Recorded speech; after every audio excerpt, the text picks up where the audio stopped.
대기업 시청자 그리고 CS홀딩스 주주 여러분들 반갑습니다. 우리 CS홀딩스를 분석해서 여러분들에게 정보 제공드리고 있는 담당자 이진욱입니다.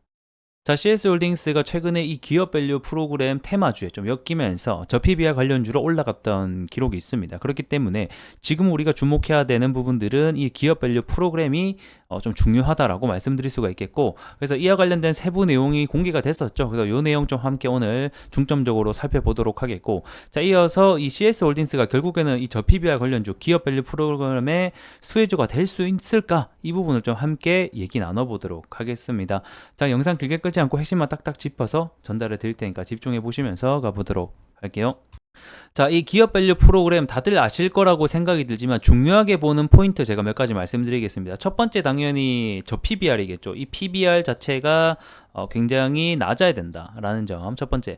두 번째는 이 ROE라고 해서 이 성장성 지표인데 이게 계속 성장을 하고 있냐. 즉 이 회사가 매출이 지속적으로 영업이익이 지속적으로 늘어나고 있는가를 좀 함께 본다라는 겁니다. 자, 그리고 마지막으로 이제 보는 포인트가 이제 주주 환원, 뭐 배당이라던가, 그 다음에 뭐 여러 가지 주주 가치들이 있죠. 뭐 자사주를 좀 매입을 한다던가, 이런 부분들이 잘 이루어지고 있는가, 이런 부분들을 함께 본다라고 생각해 주시면 됩니다. 그래서 우선 매출액과 영업이익을 먼저 보도록 하면, 매출액은 그래도 꾸준히 증가를 하고 있다. 이 부분은 굉장히 긍정적인 요소고, 이번 23년도 아직까지 4분기가 이제 실적이 안 나왔지만 매출액이 한 10% 정도 증가할 것으로 이제 보고 있습니다. 그래서 그리고 이제 영업이익 같은 경우에도, 영업이익 같은 경우에는 제가 봤을 때 한 140억에서 한 170억대 사이 좀 비슷비슷하지 않을까, 작년이랑 좀 비슷비슷하지 않을까, 이게 좀 전망이 되고 있습니다. 자, 그렇게 놓고 봤을 때 최근 3년간의 실적을 보게 되면 이 영업이익이 사실 좀 중요하거든요. 근데 이 영업이익 자체가 막 크게 증가하는 모습이 아니라 좀 비슷한 수준, 항상 이 150억에서 뭐 크게 200억대 사이 안에서 항상 유지해주는 회사다라고 보시면 좋을 것 같고, 그래서 막 성장을 하는 회사다, 이렇게 좀 보이진 않습니다.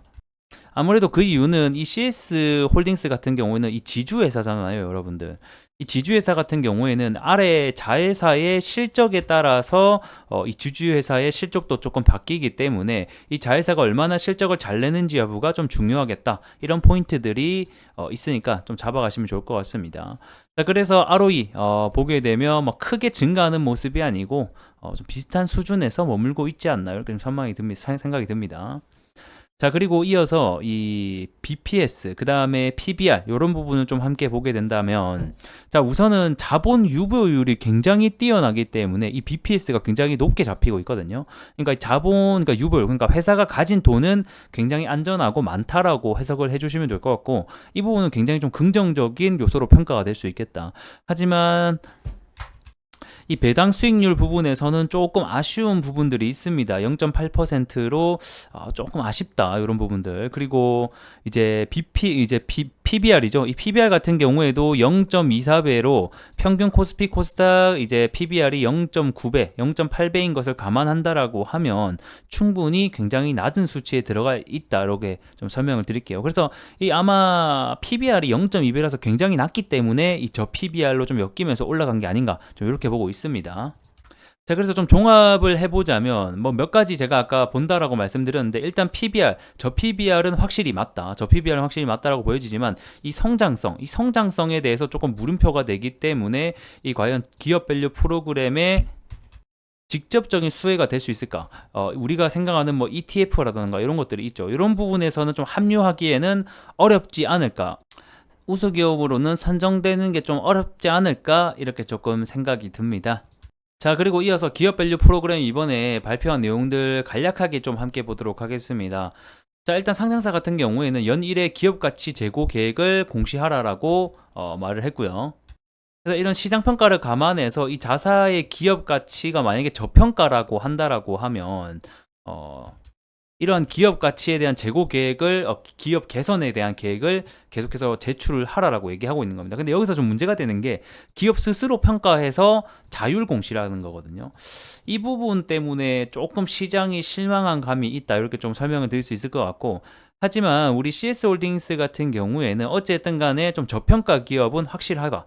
저 PBR이기 때문에 장부 가치 대비 굉장히 낮은 주가를 보여주고 있기 때문에 이러한 부분에서는 수혜주가 될 수 있다. 이렇게 좀 말씀을 드릴 수 있을 것 같고, 제가 앞전에 말씀드린 기업 밸류 프로그램에 대해서 직접적인 수혜는 어렵다고 한 것은 뭐 ETF라던가 그 다음에 뭐 상을 받는 인센티브를 받는 부분에 대해서는 조금 어렵다라고 말씀드린 거지, 기업 가치 대비해서는 여전히 저평가인 부분들이 있기 때문에 이런 부분에 대해서는 수혜가 될 수 있다라고 정리를 해드릴게요.